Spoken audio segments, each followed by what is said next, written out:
3 பேரை நீங்க செலக்ட் பண்ணி அந்த 3 பேர்ல இருந்து ஒருத்தரை நாங்க செலக்ட் பண்ணுவோம். புதுசா இன்டர்வியூ, நேர்காணல் இதெல்லாம் கிடையாது. Internet scan.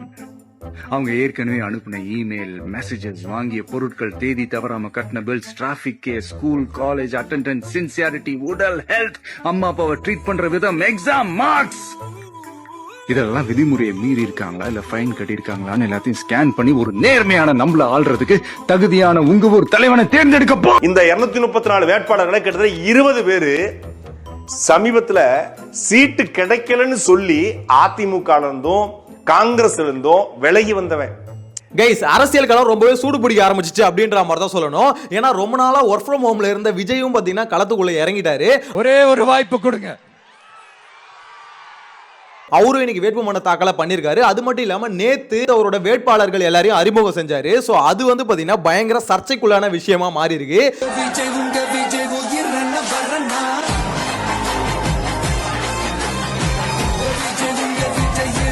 ஏன்னா ஒரு பக்கம் வேட்பாளரை வந்து அவர் அறிவிக்க இன்னொரு சைடுல வந்து போராட்டங்கள் டிவிகே சைடுல இருந்து அதிகமா நடந்துகிட்டே இருக்கு.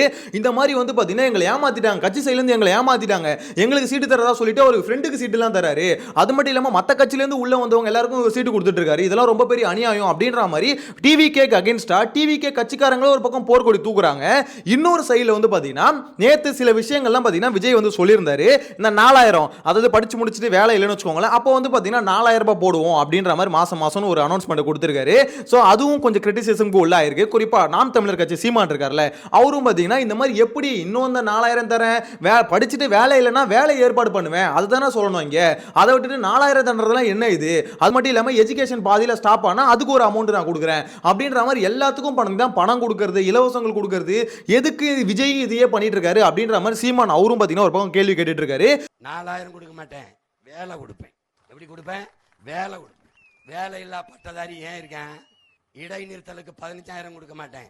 இடைநிறுத்த வேண்டிய அவசியம் இல்லாமல் இலவசமாக கட்டணம் இல்லாமல் தரமான கல்வியை என் பிள்ளைக்கு கொடுப்பேன். ஏன்னா கல்வி, அறிவு செல்வம் தான் ஒரு நாட்டின் ஆகப்பெரிய செல்வம், ஆகப்பெரிய வளம். என் நாட்டை அறிவு சமூகமாக மாற்றுவேன். இன்னொரு சைடுல எவ்வளவு கலவரம் நடந்தாலும் எவ்வளவு கிரிட்டிசிசம் வந்தாலும் டிவிகே ஒரு சைடுல அவங்க வேலையை பார்த்துக்கிட்டே இருக்காங்க. விஜய் நேத்து பேசும்போது கூட என்ன சொல்றாருன்னா டிவிகே வர்சஸ் டிஎம்கே அப்படின்றது திருப்பி அதே விஷயத்தை தான் பேசுறாரு. இருமுனை போட்டி மட்டும்தான். இங்க விஷயம் என்னன்னா, என் ஆட்சியை எப்படி நடத்த போறேன் அப்படின்னு அவர் சொல்லவே மாட்டாரு. இங்க டிஎம்கே ஏடிஎம்கே இந்த ரெண்டு கட்சியும் பாத்தீங்கன்னா கடைசி வரைக்கும் அவங்க ஆட்சி எப்படி இருக்கும் அப்படின்னே பேச மாட்டாங்க. அவங்க வந்தா நான் இதை தரேன் அதை தரேன் அப்படின்ற மாதிரி தான் சொல்லுவாங்க. எக்ஸாம்பிளுக்கு டிஎம்கே கூட என்ன சொல்லியிருக்காங்கன்னு பாத்தீங்கன்னா, இந்த மாதிரி 8000 ரூபாய் கூப்பன் தரேன், அதை வச்சு நீங்க ஃப்ரிட்ஜ் வாங்கிக்கலாம், மிக்சி வாங்கிக்கலாம், வாஷிங் மிஷின் வாங்கிக்கலாம், கிரைண்டர் வாங்கிக்கலாம் அப்படின்னு சொல்லிட்டு பயங்கரமான ஒரு ஆஃபரை வந்து இல்லத்தரசிகளுக்கு கொடுத்துருக்காங்க. ஸோ இது வந்து பாத்தீங்கன்னா நாங்கள் ஜெயிச்சு வந்தா 8000 ரூபாய் மதிப்புள்ள கூப்பன் கொடுப்போம். இதுக்கு எலிஜிபிலிட்டி வந்து வரி கட்டாம இருக்கும், டாக்ஸ் கட்டாம இருக்காங்களே, ஸோ அந்த இல்லத்தரசிகள் எல்லாருமே பாத்தீங்கன்னா இது எலிஜிபிள் அப்படின்ற மாதிரி சொல்றாங்க. அதாவது மாறி மாறி இது எலெக்ஷனா என்ன கருமண்டா அது அப்படினே தெரியலங்க. இது எலெக்ஷனா என்னன்னே புரியல. மக்கள் ஓட்டை வந்து பாத்தீங்கன்னா காசு கொடுத்து விலைக்கு வாங்குற மாதிரி தான் இது எல்லாமே இருக்கு. விஜய் வந்தாருன்னா நான் வந்து படிச்சுட்டு வேலை இல்லைன்னா நான் 4000 ரூபாய் தரேன், படிப்பு பாதியில தடப்பட்டதுன்னா அதுக்கு ஒரு அமௌண்ட் நான் தரேன். அது மட்டும் இல்லாம முக ஸ்டாலின் தான் நான் 8000 தரேன். அது மட்டும் இல்லாம மகளிருக்கு உரிமை தொகை 2000 தரேன். விஜய் வந்து 2500 தரேன். இது எடப்பாடி வந்து பாத்தீங்கன்னா 2000 ரூபாய் என்னமோ அவரும் அனௌன்ஸ் பண்றாரு. சோ எல்லாருமே மாறி மாறி இது எடப்பாடி வந்து நடுவில் ஒரு 10000 தரேன் குடும்பங்களுக்கு. ஏன் எங்க இவ்வளவு காசு கொடுப்பீங்க அப்படின்ற ஒரு கேள்வி எல்லாருக்குமே வருது. ஆனா யாருமே அந்த கேள்வியை பொதுமக்கள் சைடுல யோசிக்க மாட்டாங்களோ அப்படின்ற மாதிரி தோணுது. எடப்பாடி இதை பண்றாரு, எடப்பாடி அதை பண்றாரு அப்படின்ற மாதிரி அந்த அனௌன்ஸ்மெண்ட் பத்தி பேசுறாங்க. இன்னொரு சைடுல விஜய் வந்து இவ்வளவு தராரு, விஜய் வந்து கோல்டு தராரு அப்படின்ற மாதிரி அதை பத்தி பேசுறாங்க. டிஎம்கே வந்து இதெல்லாம் அனௌன்ஸ் பண்ணிருக்காங்க, இதெல்லாம் நம்மளுக்கு தர போறாங்க அப்படின்ற மாதிரி அதை பத்தி பேசுறாங்க. இவங்க எல்லாருமே எங்க இருந்து எடுத்து கொடுக்க போறாங்க அப்படின்ற ஒரு கேள்வி கேட்டா அது புரிஞ்சிடும். ஏன்னா எல்லாருமே நம்ம கட்டுற டாக்ஸ் தான் எடுத்து கொடுக்க போறாங்க. சோ ஆப்வியஸா பாத்தீங்கன்னா அப்ப டாக்ஸ் இன்க்ரீஸ் ஆகுமா ஆகாதா அப்படின்னு கேட்டா இன்க்ரீஸ் ஆவதா செய்யும். ஆனா அதை பத்தி மக்கள் யோசிக்கிறாங்களான்னு கேட்டீங்கன்னா பெருசா யோசிக்க மாட்டாங்களோ அப்படின்ற மாதிரி தோணுது. சோ ஓவராலா ஒண்ணு மட்டும் கிளியரா தெரியுது, இலவசங்களை கொட்டி வாரி வழங்கி இந்த வாட்டி எல்லாம் ஆட்சியை பிடிக்கணும் அப்படின்னு சொல்லிட்டு ரொம்ப மும்முரமா இருக்காங்க. மக்கள் விழிப்புணர்வோட இந்த எலெக்ஷனை அணுக போறாங்களா இல்ல எந்த இலவசம் வந்து நம்மளுக்கு வந்து பயங்கரமா இருக்கு, அதாவது எல்லாருமே ஆஃபரை கொடுத்துருக்காங்க, இதுல அந்த ஆஃபர் நல்லா இருக்கா இந்த ஆஃபர் நல்லா இருக்கா அப்படின்ற மாதிரி சூஸ் பண்ணி எனக்கு வந்து பாத்தீங்கன்னா எடப்பாடி கொடுத்த ஆஃபர்ஸ்லாம் நல்லா இருக்கு அதை நான் சூஸ் பண்ண போறேன், இல்ல விஜய் கொடுத்த ஆஃபர்ஸ்லாம் நல்லா இருக்கு இதை சூஸ் பண்ண போறேன், இல்ல இன்னொரு சைடுல இல்ல டிஎம்கே கொடுக்குற ஆஃபரே பெட்டரா தான் இருக்கு, அதனால அவங்களே கண்டினியூ பண்ணட்டும் அப்படின்ற மாதிரி இவரை சூஸ் பண்ண போறாங்களான்னு தெரியல. என்டிகே இருக்காங்கல்ல, அவங்க சைடுல என்ன சொல்றாங்கன்னா, இது எதுவுமே ஃப்ரீயா கொடுக்க மாட்டேன், நான் வந்து பாத்தீங்கன்னா எல்லாத்துக்கும் காசு தான் வாங்குவேன், ஆனா பேசிக்கான எஜுகேஷனை ஃப்ரீயா கொடுத்துருவேன், மெடிக்கல்ல ஃப்ரீயா கொடுத்துருவேன், அது மட்டும் இல்லாம வாட்டர் வந்து நான் ஃப்ரீயா கொடுத்துருவேன், தூய குடிநீரை வந்து இலவசமா கொடுத்துருவேன் அப்படின்ற மாதிரி சீமான் அவர் சைடுல கொடுத்துட்டு இருக்காரு. சோ இவங்க எல்லாருமே சொல்றதை வச்சு பார்க்கும்போது எது பெட்டர் அப்படின்றத நீங்க ஃபர்ஸ்ட் ஆஃப் ஆல் கமெண்ட்ல மென்ஷன் பண்ணுங்க.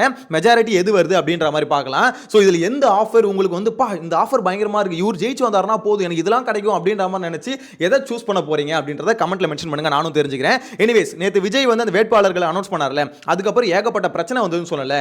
அது காரணம் என்னன்னு பாத்தீங்கன்னா, மற்ற கட்சியில வந்து அதாவது ஏடிஎம்கேல வந்து பாத்தீங்கன்னா ஒரு நாள் முன்னாடி அவங்க அனௌன்ஸ் பண்றாங்க, அப்ப அந்த இடத்துல அவங்களுக்கு சீட்டு கிடைக்காதவங்கலாம் இங்க டிவிகேல வந்து பாத்தீங்கன்னா சீட்டு வாங்கியிருக்காங்க. அது வந்து பெரிய கேள்விக்குறியா இருக்கு. பிஜேபியில சீட்டு கிடைக்காதவங்களாம் ஆர்எஸ்எஸ்ல இருந்தவங்களாம் பாத்தீங்கன்னா இங்க டிவிகேல சீட்டு வாங்கியிருக்காங்க. சோ இங்க என்ன கேள்வி வருதுன்னா, எங்க கட்சிக்காரங்களாம் வந்து பாத்தீங்கன்னா ஏழைப்பாளைங்க, இங்க சீட்டு கொடுத்த எல்லாருமே பாத்தீங்கன்னா ஒரு மாதிரி நடுத்தர மக்கள் தான், அவங்களாம் ஒன்றும் இல்லாதவங்க அப்படின்ற மாதிரி விஜய் சொல்றாரு. ஆனா நம்மளுடைய வேட்பாளர்கள் எல்லாருமே ரொம்ப சாதாரணமான குடும்பத்திலிருந்து வந்திருக்கிறாங்க. அவங்க பின்னாடி பெரிய பேக்ரவுண்ட்லாம் இல்லை. நிறைய பேர் ஆல்ரெடி எம்எல்ஏவா இருந்தவங்களும் அந்த வேட்பாளர்களை நிக்கிறாங்க. அது மட்டும் இல்லாம மற்ற கட்சியில இருந்து ஒரு நாள் முன்னாடி வந்து இந்த கட்சிக்கு வந்தவங்களுக்கு எல்லாம் சீட்டு கொடுத்துருக்காங்க. சோ இதனாலேயே பாத்தீங்கன்னா அந்த கட்சியில இவ்வளவு நாள் உழைச்சவங்க அப்படின்னு சொல்லிட்டு அவங்க என்ன பண்றாங்க, நாங்க இவ்வளவு நாள் எஃபர்ட் போட்டிருக்கோம், ஆனா எங்க தொகுதியில முந்தானேத்து வந்து கட்சியில ஜாயின் பண்ணவனுக்கு இந்த மாதிரி சீட்டு கொடுத்துருக்காரு, இதெல்லாம் அநியாயம் அப்படின்ற மாதிரி போர்க்கொடி ஒரு பக்கம் தூக்கிட்டு ஏகப்பட்ட போராட்டம் நேத்து நடந்துட்டு தான் இருந்தது, இன்னைக்கும் நடந்துகிட்டு தான் இருக்குது. நிறைய பேர் எதிர்ப்பு காமிக்கிற இந்த கார்ல இருக்க அந்த டிவிகே கொடி எல்லாத்தையும் தூக்கி போட்டுக்கிட்டு இருக்காங்க. சோ இது ஆப்வியஸா ஒவ்வொரு கட்சியிலும் நடக்கும், டிவிகேலயும் நடக்குது தானே வச்சுக்கோங்களேன், அதுல மாற்று எதுவுமே கிடையாது. ஆனா அவர் கொடுத்தது உண்மையானு கேட்டீங்கன்னா உண்மைதான். அதாவது பிஜேபில இருந்து வந்தவங்களுக்கு சீட்டு கொடுத்திருக்காங்க, ஏடிஎம்கேல இருந்து வந்தவங்களுக்கு சீட்டு கொடுத்திருக்காங்க, என்டிகேல இருந்து வந்தவங்களுக்கு சீட்டு கொடுத்திருக்காங்க, டிஎம்கேல இருந்து வந்தவங்களுக்கு சீட்டு கொடுத்து இது வந்து இப்போ என்ன இங்க கேள்விக்குறியாகுதுன்னா, மத்த கட்சி நீங்க ஒரு மாற்று அரசியல்னு கொண்டு வந்துட்டு மத்த கட்சியில இருந்து வரவங்களுக்கு எல்லாம் சீட்டு கொடுத்தா ஊழல் இல்லாத அரசியலை உங்களால எப்படி பண்ண முடியும்? ஏன்னா நேத்து விஜய் வந்து ஒரு ப்ராமிஸ் ஒன்னு எடுக்கிறாரு. அந்த ப்ராமிஸ்ல என்ன சொல்றாருன்னா, நாங்க வந்து ஊழல் பண்ண மாட்டோம், ₹1 காசு நாங்க வாங்க மாட்டோம் அப்படின்ற மாதிரி சொல்றாரு. ஆனா ஆல்ரெடி மக்கள் பணத்தில் ஒரு பைசா கூட தொடமாட்டேன்,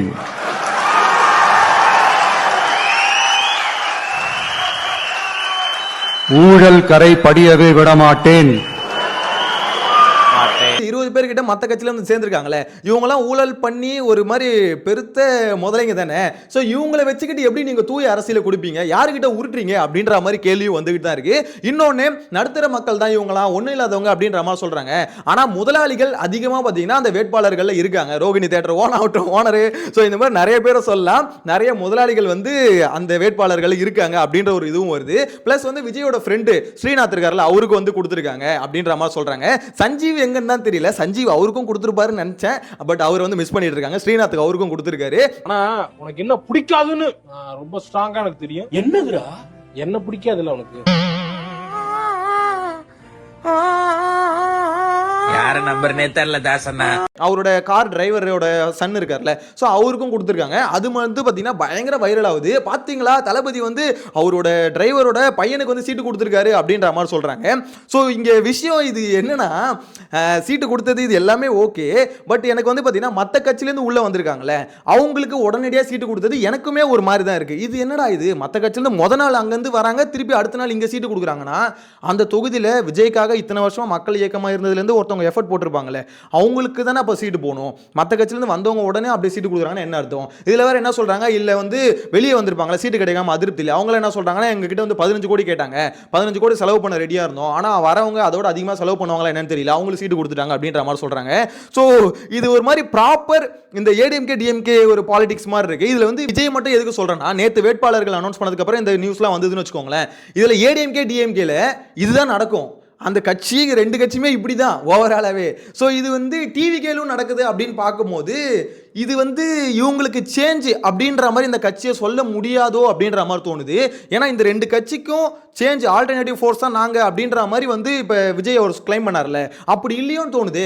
அந்த கட்சியில் இருக்கவங்களே இந்த கட்சிக்கு வராங்கன்னா அது எப்படி ஆல்டர்னேட்டிவ் ஃபோர்ஸாக இருக்கும்? இங்கே ஏடிஎம்கே டிஎம்கேவும் ஆக்சுவலாக வேற வேற கட்சி இல்லை அப்படின்ற மாதிரி நிறைய குற்றச்சாட்டு வரும். ஏன்னா ரெண்டு பேரும் மாறி மாறி ஆள்றதுக்கு என்னென்ன பண்ணுவாங்க. இந்த கட்சியில் இருக்கவங்க அந்த கட்சிக்கு போவாங்க, அந்த கட்சியிலேருந்து இந்த கட்சிக்கு வருவாங்க. ஸோ மாறி மாறி இதில் இருக்க மினிஸ்டர் வந்து அதில் மினிஸ்டராகவும் இருப்பாங்க, இங்கே எம்எல்ஏ வந்தவங்க அங்கே போய் மினிஸ்டராக இருப்பாங்க. ஸோ இவங்களுக்குள்ளேயே ஆண்டுக்கிறதுக்கு ஒரு விஷயம் பண்ணிட்டு இருப்பாங்க. அதே மாதிரி தான் இப்போ டிவிகேவும் வந்திருக்கு அப்படின்ற மாதிரி ஒரு கிரிட்டிசிசம் வருது. இதை பத்தின உங்களோட கருத்து மறக்காம கமெண்ட்ல மென்ஷன் பண்ணுங்க. மட்டும் இல்லாம விஜய் வந்து 2 தொகுதியில் நிக்கிறாரு. ஒன்னு பெரம்பூர், இன்னொன்னு வந்து திருச்சி கிழக்கு. சோ இந்த மாதிரி 2 தொகுதியில் நிக்கிறது ஒரு பெரிய பிரச்சனை தாங்க. ஏன்னு பாத்தீங்கன்னா 2 தொகுதியிலும் விஜய் இன் கேஸ் ஜெயிச்சிட்டாருன்னா அப்ப ஏதாவது ஒரு தொகுதியில 14 நாளுக்குள்ள பாத்தீங்கன்னா ரிசைன் பண்ணி ஆகணும். சோ அப்படி ரிசைன் பண்ணா திருப்பி அங்க ஒரு எலெக்ஷன் வைப்பாங்க. திருப்பி தேவையில்லாத ஒரு செலவு, யாரு காசு, நம்ம வீட்டு காசு, நம்ம கட்டுற டாக்ஸ். சோ இதெல்லாம் வீணா போகுது. இது விஜய் மேல தப்புன்னு நான் சொல்ல மாட்டேன். இது வந்து பாத்தீங்கன்னா எலெக்ஷன் கமிஷன் இப்படி ஒரு ரூல் ஒன்று வச்சிருக்காங்களே, அவங்க மேல தப்பு. எதுக்கு இந்த மாதிரி ஒரு ஆள் வந்து எதுக்கு 2 தொகுதியில் நிக்க விடுறீங்க? சோ அது நின்னா அவங்க 2 இடத்துல ஜெயிச்சிட்டா கண்டிப்பா லாஸ் தானே அது. இது வந்து எலெக்ஷன் கமிஷன் அவங்க வச்சிருக்க அந்த ரூல்ஸ் வந்து பாத்தீங்கன்னா தப்பா இருக்கு அப்படின்ற மாதிரி சொல்ல தோணுது. இதுவும் சில கிரிட்டிசிசம்க்கு ஆளாகுது. அது மட்டும் இல்லாம விஜய் திருச்சி கிழக்கு ஜோசப் விஜய் அப்படின்னு சொன்னதாகட்டும், பெரம்பூர் ஜோசப் விஜய் அப்படின்னு சொன்னதாகட்டும், அதுவும் ஒரு பேசு பொருள் ஆயிட்டு இருக்கு. என்னன்னு பாத்தீங்கன்னா இவ்வளோ நாள் வந்து பாத்தீங்கன்னா எந்த இடத்துலையும் விஜய் வந்து தன்னை ஜோசப் விஜயா முன்னிலைப்படுத்திக்கிட்டது இல்லை. ஆனா இப்போ வந்து முன்னிலைப்படுத்துறதுக்கான காரணம் பெரம்பூர்லயும் திருச்சி கிழக்குலயும் கிறிஸ்தவர்களோட ஓட்டு அதிகம். ஸோ அவங்க ஓட்டை கவர் பண்றதுக்கு தான் அவர் வந்து பாத்தீங்கன்னா இப்போ மட்டும் ஜோசப் விஜய் அப்படின்னு ஃபுல் நேம் வந்து சொல்றாரு. சொல்றதுக்கான காரணம் நான் ஒரு கிறிஸ்தவன் அப்படின்றத காமிச்சிக்கிறதுக்கு அவர் வந்து சொல்றாரு அப்படின்றதையும் சொல்றாங்க. இது பாத்தீங்கன்னா ஒரு சைடுல கிரிட்டிசிசம் வந்துட்டு தான் இருக்கு. அது எந்த அளவுக்கு உண்மைன்னு தெரியல. பட் இதுதான் காரணம். ஏன்னா 2 தொகுதியிலுமே பாத்தீங்கன்னா கிறிஸ்தவர்கள் எண்ணிக்கை ரொம்ப அதிகம் அப்படின்ற மாதிரி சொல்றாங்க. சோ அதை பிளான் பண்ணி விஜய் இறங்குறாரா அப்படின்ற கேள்வி வந்துட்டு இருக்கு. ஏன்னா மதச்சார்பற்ற ஒரு சமூக நீதியை நாங்க கொடுப்போம் அப்படின்னு சொல்ற விஜய் தன்னோட மதத்தை வந்து முன்னிலைப்படுத்திக்கிறாரா அப்படின்ற ஒரு கேள்வியும் கேட்டுக்கிட்டு இருக்காங்க. இதை பத்தின உங்களோட கருத்தையும் கமெண்ட்ல மென்ஷன் பண்ணுங்க. இதுக்கு அடுத்து மெயினா வந்து பாத்தீங்கன்னா ஒரு வீடியோ வந்து சம வைரலா போயிட்டு இருக்கு. அது யார் இந்த 234 வேட்பாளர்களை கிட்டத்தட்ட 20 பேர் அவரோட வீடியோ தான். சமீபத்துல சீட்டு கிடைக்கலன்னு சொல்லி அதிமுக இருந்தும் காங்கிரஸ் இருந்தும் விலகி வந்தவன். நேத்து தான் காலையில முந்த நாள் அதிமுக வேட்பா அறிவிக்கப்படுது. அதிமுக தனக்கு வாய்ப்பு இல்லைன்னு சொல்லி நாங்கனில 2019 இருந்து 2021 வரைக்கும் எம்எல்ஏ வந்த ரெட்டியார்பட்டி நாராயண அதிமுக நேத்து காலையில விலகிறாப்ல. நேத்து காலையில விலகின நாராயணனுக்கு இன்னைக்கு தாவைக்கால சீட்டு. சூப்பர் கட்சி இல்ல. செய்யாறுல தூசி மோகன் அதிமுக சீட்டு கொடுக்கப்படல. நேத்து காலையில அதிமுக விலகி இன்னைக்கு சீட்டு. அதே போல வந்து செல்வம் காங்கிரஸ் கட்சியில இருந்து நேத்து சீட்டு கிடைக்கலன்னு சொல்லி காங்கிரஸ் வேட்பா அறிவிக்கிறாங்க. சீட்டு கிடைக்கல அவருக்கு தாவைக்கால சீட்டு. சேப்பாக்கத்துல விஜய் அவர்கள் நிப்பாட்ட வச்சிருக்காரு. அதே போல திருச்சியில KN அவருடைய ஆதரவாளராக அறியப்பட்டு அவருக்கு வாய்ப்பு கிடைக்கல திமுக அப்படின்னு உடனே திமுக 2 நாளைக்கு 3 நாளைக்கு விலகினாப்ல நவல்பட்டு விஜய். திமுக ஒரு ஒன்றிய பொறுப்புல இருந்தவர், அவருக்கு தாவைக்கால சீட். அப்போ சீட்டு கிடைக்கலன்னு சொல்லி திமுக இருந்து அதிமுக இருந்து காங்கிரஸ் இருந்து விலகிய இவர்களை நீங்கள் களத்துல இறக்குனீங்கன்னா திமுக சீட்டு கிடைக்கல, அவனுக்கு அதிமுக சீட்டு கிடைக்கல, காங்கிரஸ் சீட்டு கிடைக்கல. யாரு? செல்வத்துக்கு, ரெட்டியார்பட்டி நாராயணனுக்கு, இல்ல தூசி மோகனுக்கு, இல்ல இந்த செல்வத்துக்கு இல்ல கிடைக்கலன்னு சொல்லி விலகி வந்து உங்க கட்சியில சேர்றாங்கன்னா அப்ப ஏதோ ஒரு ஆதாயத்துக்காக நீங்க சீட்டு கொடுக்குறீங்கிற ஆதாயத்துக்காக மட்டும்தான் உங்க கட்சிக்கு வரான். அப்ப ஆதாயத்துக்காக அவன் எதையும் செய்ய மாட்டானா? மக்கள் சொத்துல 5 பைசா கூட எடுக்க மாட்டேன்னு சொல்லி உங்க வேட்பாளர் நிப்பாட்டி உறுதிமொழி எடுக்கிறீங்களே. உங்க வேட்பாளர்ல பல பேர் ஏற்கனவே எம்எல்ஏக்களாக, எம்எல்ஏ கனவோடு, தொழில்பராக, கான்ட்ராக்டர்களாக இருந்தவங்க. ஏற்கனவே லஞ்சம் வாங்கி, கமிஷன் வாங்கி, கரப்ஷன் வாங்கி பழக்கப்பட்ட ஒருத்தங்க ஏற்கனவே திமுக, அதிமுக, ஏற்கனவே வந்து காங்கிரஸ்ல எல்லா ஊழலையும் செஞ்ச ஒருத்தங்களை கூட்டு வந்து 50 வயசுக்கு மேல நீங்க திருத்துவேன்னு சொல்றதுக்கு பேர் என்ன மாற்று அரசியல்? யார் யார் எங்க இருந்து வந்திருக்காங்க அப்படின்னு டீடைலா சொல்லிட்டாரா? சோ இந்த வீடியோ வெளியே வந்ததுல இருந்து பாத்தீங்கன்னா சம வைரல். எதுக்கு விஜய் இப்படி பண்றாரு? மத்த கட்சியில இருக்கவங்கள, அதுவும் ஒரு நாள் முன்னாடி ரிசைன் பண்ணிட்டு வந்தவங்களை கூப்பிட்டு வச்சு அவங்கள வேட்பாளரா போடுறாருன்னா அப்ப காசுக்காக தான் இவங்களை கூப்பிடுறாங்களா? அதாவது நான் செலவு பண்ண ரெடி, எனக்கு சீட்டு கொடுங்க அப்படின்னு சொன்னா அவங்களுக்கு சீட்டு கொடுத்துருவாரா டிவிகேல சைட்ல இருந்து, விஜய் சைட்ல இருந்தும் அப்படின்ற ஒரு கேள்வியும் கேட்டுக்கிட்டு இருக்காங்க. டிவிகேல நிறைய பேர் போராட்டத்துல இறங்குறதுக்கு காரணமாவும் இந்த காரணம் இருந்துட்டு இருக்கு. ஏன்னா இவ்வளவு நாள் உழைச்சிருக்கோம், எங்களுக்கு சீட்டு கொடுக்காம முந்தானேத்து வந்தவங்களுக்கு சீட்டு கொடுக்குறீங்கன்னா அப்ப எந்த வகையில் நீங்க வந்து பாத்தீங்கன்னா ஒரு மாற்று அரசியலை கொண்டு வரீங்க? ஏடிஎம்கே டிஎம்கே இருந்தவங்களே திருப்பி நீங்க வந்து கூப்பிட்டு வச்சு சீட்டு கொடுக்குறீங்கன்னா அப்ப அதே மாதிரி ஒரு கட்சி தானே இதுவும் அப்படின்ற கேள்வியும் கேட்டுக்கிட்டு இருக்காங்க. சோ ஓவராலா மக்களே ஒரு விஷயம் மட்டும் நம்ம கிளியரா இந்த இடத்துல புரிஞ்சுக்கணும். அரசியல்லாம் என்னன்னு எல்லாருமே தெரிஞ்சுக்கணும். என்ன பண்றாங்க ஒவ்வொரு கட்சியும், யாரை நிப்பாட்டுறாங்க, எதுக்காக நிப்பாட்டுறாங்க, சோ அவங்க என்ன அனௌன்ஸ் பண்றாங்க, எதுக்கு இலவசம் தராங்க, அந்த இலவசத்தால மக்களுக்கு என்ன யூஸ், அந்த இலவசம் தரத்துக்கு காசு எங்கேருந்து வருது, அந்த காசை நம்ம கிட்ட இருந்து வாங்குவாங்களா, இல்லை அதுக்கு வந்து பார்த்தீங்கன்னா பொருளாதார பெருக்கம் ஏதாவது பண்ணுவாங்களா அவங்க அப்படின்றது மொத்தமாக அனலைஸ் பண்ணிட்டு தான் ஒரு ஓட்டை போடணும். பொத்தாம் பொதுவா இவர் வந்து எனக்கு பிடிச்ச ஆக்டர், இவங்க வந்து பார்த்தீங்கன்னா ஜெயிக்கிற கட்சி அப்படின்னு சொல்லிட்டு போட்டோன்னு வைங்களேன், ஒன்றுமே பண்ண முடியாது. ஸோ இங்கே வந்து பார்த்தீங்கன்னா எனக்கு பிடிச்ச ஆக்டர் இவர், பட் இவர் வைக்கிற இந்த சில விஷயம்லாம், இவர் கொடுக்குற ஆஃபர் வந்து எனக்கு பெட்டராக இருக்குது, நல்லா இருக்குப்பா, இந்த ஸ்கீம் நல்லா இருக்குப்பா, இது கொண்டு வந்தால் நல்லா இருக்கும் அப்படின்னு நினச்சி ஓட்டு போடுறது வேற. அதை தவிர எனக்கு வந்து இவர் பிடிச்சிருக்கு அதனால ஓட்டு போடுறேன், இந்த கட்சி ஓட்டு போட ஜெயிச்சிரும் அதனால ஓட்டு போடுறேன், இந்த கட்சி இப்போ ஓட்டுக்கு வந்து 1500 தராங்க அதனால இவங்களுக்கு ஓட்டு போடுறேன், இந்த கட்சி வந்து பார்த்தீங்கன்னா அதை பண்ணுது, இந்த கட்சி இதை பண்ணுது, இந்த கட்சி வந்து இது டபரா தருது, குக்கர் தருது, கிஃப்ட் தருது, அதனால இந்த கட்சி கூட போயிட்டு நான் சேர்ந்துட்டு அவங்களுக்கு ஓட்டு போடுறேன் அப்படின்ற மாதிரி இல்லாமல் கொஞ்சம் நம்ம தான் கொஞ்சம் விழிப்புணர்வோடு அனலைஸ் பண்ணி ஓட்டை வந்து போடணும். ஏன்னா அவங்க வந்து வேற யாரையோ ஆள போகிறது இல்லை, நம்மளை தான் ஆள போகிறாங்க. ஸோ மேலே போய் உட்காந்துட்டாங்கன்னு வைங்களேன், அதுக்கப்புறம் அவங்க இஷ்டம், அவங்க வைக்கிறதா சட்டம் அப்படின்றது தானே ஆக போகுது. ஸோ அதனால் நமக்கு மேலே ஒருத்தவங்களை தூக்கின்னு போய் உட்கார வைக்க போகிறோம், அவங்களுக்கு கீழே வந்து பார்த்தீங்கன்னா அவங்க தான் ரூல்ஸ் போட போகிறாங்க, அதை கேட்டுக்கிட்டு நடக்க போகிற ஒரு ஆட்களாக நம்ம இருக்க போகிறோம் மக்கள் எல்லாருமே. அதனால் நம்ம மேலே தூக்கி உட்கார வைக்கிறவங்க கரெக்டான ஆளான்னு பாருங்கள். இதுக்கு வந்து பார்த்தீங்கன்னா உடனே விஜய் பண்ணுறது மட்டும்தான் இதெல்லாம் தப்பா அப்படின்ற மாதிரி கேட்காதீங்க. இது விஜய் உள்ள சொன்னல, அவங்க கட்சியில் வந்து இந்த மாதிரி ஆட்களுக்கெல்லாம் சீட்டு கொடுத்துருக்காங்க, அந்த கட்சியில் இந்த கட்சியில் வந்தவங்க, இது எல்லாமே டிஎம்கே ஏடிஎம்கே பண்றது. உங்களுக்கு புரியலையா? இந்த இடத்துல டிஎம்கே புனிதமான ஒரு கட்சி, ஏடிஎம்கே புனிதமான ஒரு கட்சி அப்படின்னு சத்தியமா சொல்ல வரல. ஏன்னா இந்த ரெண்டு கட்சியுமே இதுதாங்க பண்ணுது, இவ்வளோ நாளாக இதை தான் பண்ணிக்கிட்டு இருக்கோம். அவங்க வந்து பார்த்தீங்கன்னா சீட்டுக்கு, அதாவது எப்படி சொல்ல, ஒரு சீட்டுக்கு எம்எல்ஏ சீட்டுக்கு இவ்வளோ நோட்டு வச்சிருந்தா தான் அவங்களுக்கு சீட்டு அப்படின்றதா இவங்க பாலிசி. அதே பாலிசி இப்போ டிவிக்கே எடுக்குதோ அப்படின்ற கேள்வி தானே இங்கே பிரச்சனையாக வருது. ஸோ இந்த பாலிசி, இந்த ரெண்டு கட்சி இந்த பாலிசிக்குள்ளே போயிட்டு தான் கடைசியில் கரப்ஷன் கமிஷன் அப்படின்ற ஒரு இதில் போயிட்டு இருக்கு. அந்த கரப்ஷன் கமிஷன்லாம் இல்லாமல் இருக்கணும்னா காசு செலவு பண்ணீங்கன்னா கண்டிப்பாக காசு எடுக்க தான் எல்லாருக்குமே தோணும். அந்த இடத்துல ஒரு எம்எல்ஏ சீட்டுக்கு செலவு பண்ணி சீட்டு வாங்கி, அது மட்டும் இல்லாமல் அங்கே மக்களுக்கு காசு கொடுத்து கிஃப்ட் கொடுத்து இதெல்லாம் இன்வெஸ்ட் பண்ணி ஒருத்தவங்க எலெக்ஷனில் ஜெயிக்கிறாங்கன்னா அவங்களுக்கு என்ன தலையெழுத்தா இவ்வளோ பண்ணி வந்து ஜெயிச்சு வந்து மக்களுக்கு நல்லது பண்ணணும்னு?